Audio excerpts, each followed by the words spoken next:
नमस्कार। आइए बात करते हैं आपकी कनिष्ठ उंगली के बारे में। कनिष्ठ उंगली ज्ञान की उंगली के लिए कही जाती है। ज्ञान की उंगली सूर्य की उंगली के पहले कट तक नहीं पहुंचती और साथ ही साथ बॉल जैसी उंगली, ऊपर वाला सिरा नुकीला ना होकर के बॉल जैसा होता है। यानी कि कुल मिलाकर जब इस प्रकार की उंगली हो तो ऐसे व्यक्ति की जो सोच होती है, यानी कुल मिलाकर के सटीकता के साथ सोच नहीं होती, डिफरेंस सोच होती है। यहाँ लगा लूँ, वहाँ लगा लूँ, वहाँ से कमा लूँ, वहाँ से झटके का धन कमा लूँ। तो यानी कुल मिलाकर के हमेशा सोच में रहता है यहाँ पर इस प्रकार की सोच कि किस प्रकार से मुझे मिल जाए अचानक कम मेहनत से और झटके का धन। यानी योजनाओं के अंदर आप कह सकते हो कि सुनने में अच्छा नहीं लगता कि योजनाओं में, सोच में जो प्रोग्राम शुरू होता है उस सोच में ही एक तरह की चोर सोच शुरू हो जाती है। तो इससे बचना है, जल्दबाजी से बचना है और नकारात्मक बात ना सोचकर पॉजिटिव बातें सोचनी है, या जैसा आपको अच्छा लगे। अब बात करते हैं यहाँ पर सूर्य की उंगली की। सूर्य की उंगली यश मान सम्मान के लिए जानी जाती है। यदि मैं यहाँ पर देखता हूँ तो आपकी ये दूसरी उंगली भी ऊपर सूर्य की उंगली भी बॉल की तरह से है। जब बॉल की तरह से आपके हाथ की 3 उंगलियां, शनि की भी है, तो यहाँ बॉल की तरह से जब उंगलियां हो जाती हैं तो इनके परिणाम अच्छे नहीं होते। यानी कुल मिलाकर सूर्य की उंगली पर यदि बॉल जैसे निशान हो जाए तो आपकी जो व्यावहारिक स्थिति होती है उसमें आपको यश की परवाह नहीं होती, आपको सम्मान की परवाह नहीं होती, आपको सिर्फ होती है और वो होती है केवल और केवल बस मुझे धन मिल जाए, कैसे ही मिल जाए, कुछ भी करके मिल जाए। यश पश को तो मैं सब देख लूँगा, यश सम्मान सब लोग बाग मेरी करेंगे जब मेरे पास धन आ जाएगा। तो ऐसी सोच रहती है। इसलिए साथ ही साथ शनि की उंगली के साथ एकदम डिफरेंस होना, व्यक्ति अपने भाई बहनों बंधुओं से भी मिलकर के नहीं चल पाता। कुल मिलाकर बुढ़ापे में माँ बाप की सेवा भी नहीं करता, कई बार माँ बाप की बात की अवहेलना भी करता है। तो ये इस प्रकार की यहाँ पर सूर्य की उंगली। अब बात करते हैं शनि की उंगली की। शनि की उंगली को देखिएगा, इसमें यदि देखें तो एकदम चाप जैसी ये झटके का धन, पर जहाँ ये शनि के ऊपर इस समय वर्तमान की स्थिति में ये 2 चाप लगना, यानी कुल मिलाकर बॉल जैसी उंगली तीसरी भी आपकी हुई। जब तीसरी भी उंगली बॉल जैसी हो गई तो वही बात हो गई कि धन की जो स्थिति है वो भी बॉल जैसी ही होती है। यानी कि गेंद कभी इस पाले में और गेंद कभी इस पाले में। कुल मिलाकर यहाँ धन की स्थिरता को नहीं दर्शा रही आपकी ये उंगली। थोड़ा सा स्वास्थ्य का भी आपको ध्यान रखना होगा। अब बात करते हैं बृहस्पति की उंगली की।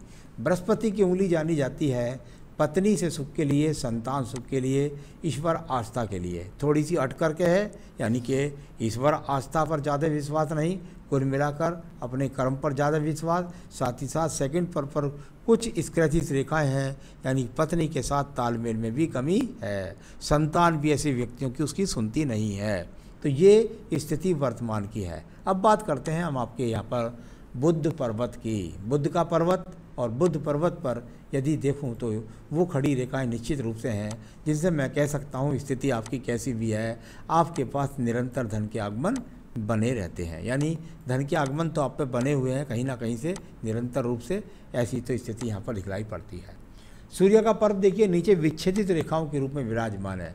यानी कि आप समझ ही नहीं पाएंगे कहाँ क्रॉस है, कहाँ दीप है, कहाँ से रेखाएं काट रही है, कहाँ को जा रही है। कुल मिलाकर के इस तरह की स्थितियों को, साथ ही साथ अगर आप इसको ये समझते हैं कि आपके जीवन के अंदर ये काफ़ी आपको परेशान कर सकती हैं, बदनामी दे सकती हैं, तो ऐसे भी हो गए। लेकिन बाद में जाकर के ये रेखा ऊपर जाकर दोमुखी होती है। यानी मैं समझता हूँ लगभग जीवन के 55 वर्ष के बाद शायद आपको ठीक ठाक सही रूप से आप काम करेंगे और प्रसिद्धि भी आपको प्राप्त होगी। चलिए अब बात करता हूँ धन के पर्व की। धन का पर्व कुल मिलाकर के यहाँ बहुत सारी रेखाएं, यानी कुल मिलाकर कहीं ना कहीं से भाग्य रेखाएं इस बात को बताती हैं कि आपके जीवन में कुछ ना कुछ झटके जैसा घटित हुआ है पहले भी कभी। तो ऐसी स्थिति है, धन का आगमन यहाँ निरंतर रूप से बना रहेगा, चाहे किसी भी रूप से व्यक्ति के पास आए। तो यहाँ भाग्य तो आपका चलता रहता है, इसमें कोई भी दोहरा वाली बात नहीं है। इसके बाद बात करता हूँ बृहस्पति के पर्व की। बृहस्पति का पर्व यहाँ कई त्रिभुज, कई ब्रैकेट्स, यहाँ अच्छे चिन्हों के साथ में, यानी व्यक्ति के पास स्वयं की संपत्ति, स्वयं का मकान, स्वयं का अच्छा वाहन, अच्छे संसाधन, ये सब चीज़ें यहाँ पर आपको इस चीज़ों के मिलती हैं। कोई दूसरी चिन्ह नहीं है। तो यहाँ ये सब चीज़ें तो आपको मिली हुई हैं। अब देखिए आपकी हृदय रेखा, सबसे ज़्यादा आपकी हृदय रेखा खराब है। कुल मिलाकर के यहाँ पर अगर हृदय रेखा को देखते हैं तो यहाँ आगे जाके थोड़ा दीप जैसी बनाती है, फिर ये चलती है, फिर ये नीचे को चलती है, फिर आगे छोटा सा दीप बनाती है। तो कुल मिलाकर सारी रेखा पीड़ित होती जाती है। आपके कामों की वजह से आपका परिवार संतुष्ट नहीं रहता, साथ ही साथ आप भी मन से परेशान रहते हैं। तो परिवार भी संतुष्ट ना हो रहा, स्वयं का भी मन से परेशान होना, कुछ ना कुछ रोगों का लगा रहना, ऐसी हृदय रेखा आपकी यहाँ पर बता रही है। चलिए अब ये हो गया। इसके बाद बात करते हैं आपकी मंगल रेखाओं की। मंगल रेखा एक रूपता से तो नहीं है, कुल मिलाकर टूट टूट के चलती हैं। कभी कोई योजना बनाए तो उस पर आगे बढ़ें, कभी दूसरी योजना बनाएं उस पर आगे बढ़ें। तो कुल मिलाकर चलिए कर्म तो करते रहते हैं, योजनाएं बनाते रहते हैं, ये कोई बुरी बात नहीं है। कर्म करते रहते हैं तो कर्म के द्वारा बुध तक भी रेखा पहुंचती हैं, सूर्य तक भी पहुंचते हैं, भाग दौड़ भी करते हैं और उसके बाद धन भी प्राप्त कर लेते हैं। तो ऐसी स्थितियों को दर्शाने वाली ये कर्म रेखाएँ यहाँ पर बताती हैं। इसके बाद बात करता हूँ आपकी बुद्धि रेखा की। समरूपता से चलती हुई एकदम डाउन हो जाती है, समरूपता चली एकदम डाउन हो गई, यानी कुल मिलाकर ठीक चल रहे हैं रास्ते पर और एकदम ना जाने कौन से कौन सा विचार बना देते हैं और उस विचार के बनने के बाद में अस्थिर हो जाते हैं। तो यहाँ एक काम पर स्थिरता के साथ जमने के लिए जो बुद्धि रेखा होनी चाहिए वो नहीं है। तो एक रूप आप एक जगह टिक करके काम करने वाले व्यक्ति इस रेखा के कारण नहीं हो पाते। इसके बाद बात करता हूँ मैं आपके बात यहाँ सीधा आपके यहाँ द्वितीय मंगल पर्वत के बारे में। द्वितीय मंगल पर्वत यहाँ देखा जाता है, यहाँ मुकदमों के लिए, झगड़ों के लिए, झंझटों के लिए, इस तरह का तो यहाँ पर कोई रेखा अभी वर्तमान में नज़र नहीं आ रही। अब बात करता हूँ मैं इसके बाद में आपके सीधा चंद्र पर्वत के बारे में। चंद्र पर्वत जहाँ इस तरह की रेखाएँ हैं, प्रगति के रूप में, दौड़ भाग के रूप में, मानसिक टेंशन के रूप में, कुल मिलाकर मिश्रित फल है। टेंशन भी है, भाग दौड़ भी करते हैं और कुछ पर तरक्की मिल जाती है, कुछ तरक्की नहीं मिलती है, कुछ इस तरह की रेखाओं को दिखलाने वाली ये रेखाएं चंद्र पर्वत पर हैं। कुल मिलाकर डिप्रेशन में तो नहीं ले जा रही। अब बात करूंगा इसके बाद में आपकी व्यापारिक रेखाओं के बारे में। कोई भी स्थिर रूप से व्यापारिक रेखा आपके हाथ के अंदर नहीं मिली, यानी कुल मिलाकर व्यापार के एक व्यापार पर स्थिर रहने के लिए एक स्थिर रेखा होती है।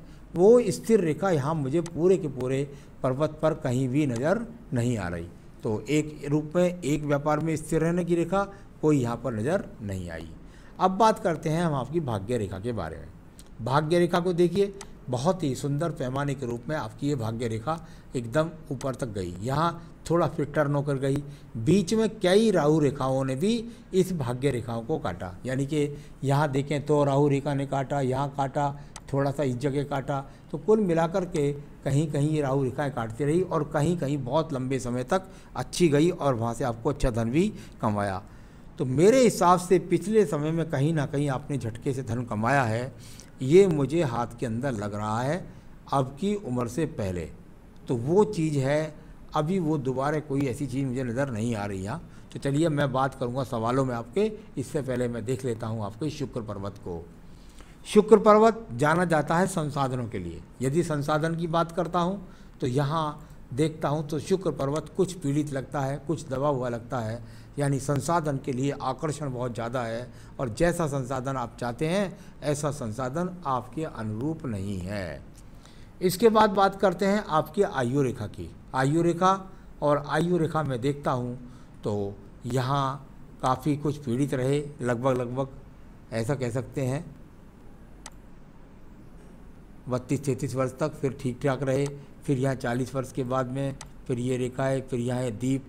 चलिए बता रहा हूँ आपको, सावधान रहिएगा। जीवन में 55 वर्ष से लेकर के और जीवन के अंतिम चरण तक आपको बहुत सोच समझकर कदम उठाने चाहिए, वरना आर्थिक संकट में भी पड़ सकते हैं। तो ये आगे तक का बोलना मेरा उद्देश्य नहीं है, क्योंकि वो रेखाएं जो दीप नीचे बन रहा है, हो सकता है वो दीप आपका ख़त्म हो जाए और फिर आपकी स्थिति अनुकूल हो जाए। तो ये यहाँ पर हो गया। आपकी संतान रेखा स्पष्ट रूप से नज़र नहीं आ रही है, ये पत्नी के हाथ के द्वारा पता लगती है। आयु रेखा आपकी यहाँ पर लगभग 74-75 वर्ष की है। तो ये तो मैंने आपका हाथ को पढ़ने का तरीका बोला। अब मैं बताऊंगा आपके सवालों के जवाब। तो आपने सबसे पहला ही सवाल ऐसा करा है मुझसे क्या मैं 10 करोड़ का आदमी बनूंगा, 100 करोड़ का बनूंगा या उससे ज़्यादा बनूंगा? मेरे हिसाब से आपको पिछले समय में बहुत झटके का धन मिला है। आगे आने वाले समय में बहुत संभल कर चलना होगा, वरना मुझे कहना पड़ेगा कि कहीं आप 100 करोड़ के सपने के चक्कर में कहीं 10 करोड़ के भी आदमी न रहें। तो मेरे हिसाब से तो मैं यहाँ पर, क्योंकि आज का संपत्ति से ही करोड़ की संपत्ति हो जाती है, अभी तो मैं 10 करोड़ से ऊपर तो बोल ही नहीं सकता, उससे भी बहुत कम नीचे मेरा अनुमान है। व्हेन विल आई सेटल, जहाँ तक आपने सेटल होने के लिए पूछा है, मैं समझता हूँ लगभग अभी आपको थोड़ा समय लगेगा, 2 साल और लगेंगे, उसके बाद कुछ थोड़ा लगता है कि आप सेटल हो पाएँ। तो अभी कम से कम 2 साल और उसके बाद में हो सकता है कि आप सेटल हो पाएँ। Is ex poultry farm for okay, बिल्कुल निश्चित रूप से, क्योंकि थोड़ा सा राहु और थोड़ा सा केतु उन्होंने थोड़ा सपोर्ट आपको किया है, आप कर सकते हैं। और यदि उसको करना ही चाहते हैं तो उसको 2021 और 2024 के बीच में वो आपका ठीक चलेगा, उस समय के बीच में आप कहीं भी कर सकते हैं उसको दोबारा, अगर आप स्टार्ट करना चाहते हैं तो यहाँ उस समय ज़्यादा लाभ देगा वो, उस समय कर दें तो बहुत अच्छी बात है। अभी भी कोई नुकसान तो नहीं देगा, अगर वर्तमान में भी कर लेंगे तो कोई ज़्यादा लाभ भी नहीं देगा। पॉलिटिकल लाइफ बिल्कुल भी ना करें, कोई सफलता नहीं मिलेगी, पैसा की जेब का और चला जाएगा। तो यहाँ आपकी पूछा, आपने कहा sir is there any second family, कोई सेकंड फैमिली नहीं है, गुप्त फैमिली है, यानी कि कहीं गुप्त संबंध आपके हों तो ठीक है। मुझे नहीं लगता कि यहाँ से पत्नी से कलेश जरूर है, लेकिन सेकंड फैमिली का योग मुझे कहीं भी नज़र नहीं आया। तो आपके सभी सवालों का जवाब मैंने दिया। सबसे ज़्यादा मेरा फोकस रहेगा कि आपका काम स्थिर हो और उस स्थिरता के साथ उसमें आप स्थिरता से धन कमा पाएँ और आपके जो सपने हैं वो पूरे हों। इसके लिए आपको मैं पूजा बता रहा हूँ, वो आप कर लीजिएगा तो ठीक रहेगा। आपका नग मेरे हिसाब से बनता है पुखराज, जो आपकी डिसीजन पावर को बढ़ाएगा, आपको धन सम्मान देगा, आपके जीवन में सुख शांति देगा। तो रतन बनता है आपका पुखराज, आप चाहें तो मुझसे भी मंगवा सकते हैं, मैं आपके स्थान तक अंगूठी बनवा कर पहुँचा भी सकता हूँ।